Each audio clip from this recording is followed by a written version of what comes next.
on families and try to link it to the childcare package. Let's remember Arthur Sinodinos made very clear what the agenda of the Liberal Party is on this front. On costings, Labor has made very clear we will save more than we spend over the decade, and just as we were prepared to be upfront with the Australian people prior to the election being called about savings, you can anticipate more savings announcements from the Labor Party before the election. We have made that clear to all and sundry.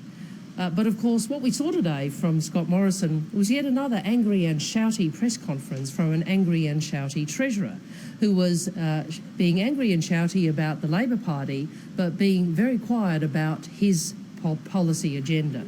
In fact, on a very quick reading, on a 25-page, on a document that was handed out today, there are some 25 pages before the coalition actually talks about anything positive about itself, has a single page of the coalition's achievements and mentions Labor well over 100 times. Well, what a damning indictment on this government. After 3 years, the best they can do at this point in the campaign is to simply have an angry, shouty Treasurer having a go at the Labor Party.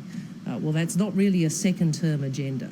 A second-term agenda would be something far more positive than what we saw from Scott Morrison today. I'm happy to take questions. What's Labor's part-time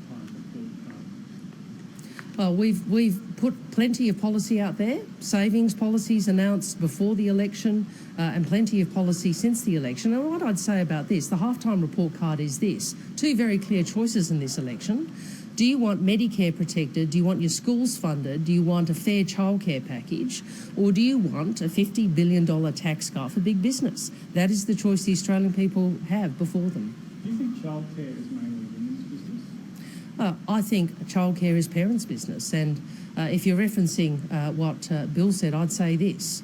We know in Australia the disproportionate burden of caring work does fall on women. And that's why we've put forward a policy to support women making different choices, to support women making the choice to return to work, to make it easier for working families to juggle work and family. That's the whole point of Labor's package. Fiona Nash has labelled those comments as prehistoric. Do you think that prehistoric? Has she talked to Barnaby Joyce lately? That's my only answer to that.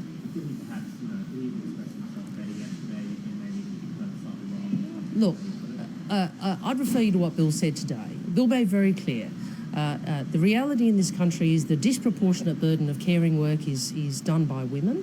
What we need to do is have a government who is prepared to put in place the supports so women can make the choices they want.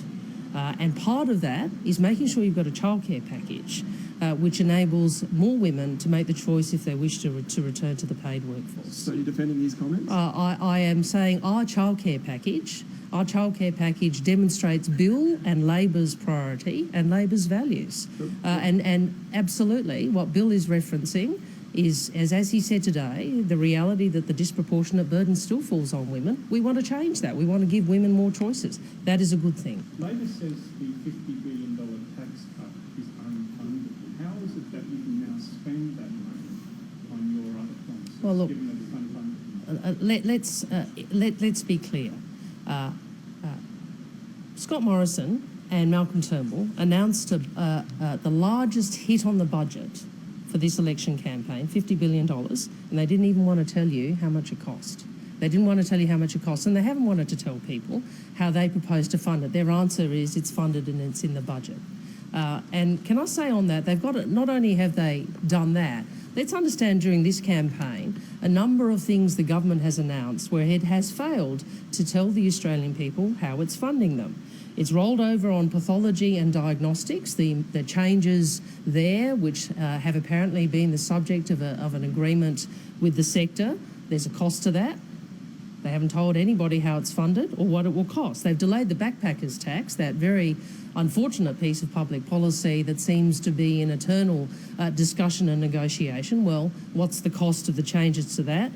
They flagged changes to their superannuation policy and they've announced a dairy package. Well, we look forward to Scott Morrison doing what he is calling on the Labor Party endlessly to do, which is, Scott, why don't you tell Australians what your policies to date cost and how you're going to pay for them? So you're happy to say the $50 billion tax cut is funded and therefore you can I am happy to say to you what I said at the outset, that Labor will save more than we spend over the decade, and consistent with the approach we took prior to the election, where we put on the table superannuation, multinational tax, negative gearing, capital gains tax, not proceeding with the baby bonus, not proceeding with the direct action fund. Just as we did that, you will anticipate more savings announcements from the Labor Party, consistent with our principle prior to the election.